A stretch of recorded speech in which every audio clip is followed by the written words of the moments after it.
આ છે 1929 ની મર્સિડીઝ બેન્ઝ કાર.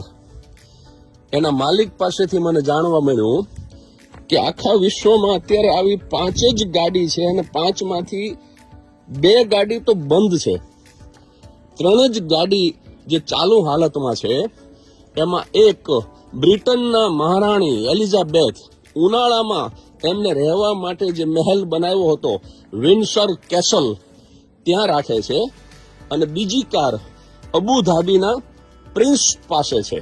અને આ ત્રીજી કાર જે ચાલુ હાલતમાં છે, અહીંયા ગણપતિની મૂર્તિ મૂકી અને મારા એક પરમ મિત્ર ન્યૂ જર્સીમાં રાખે છે, જે કારમાં મને આજે એમના ઘેર લઈ આવ્યા.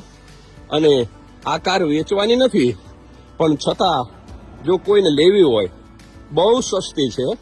આની કિંમત છે માત્ર 42 કરોડ રૂપિયા.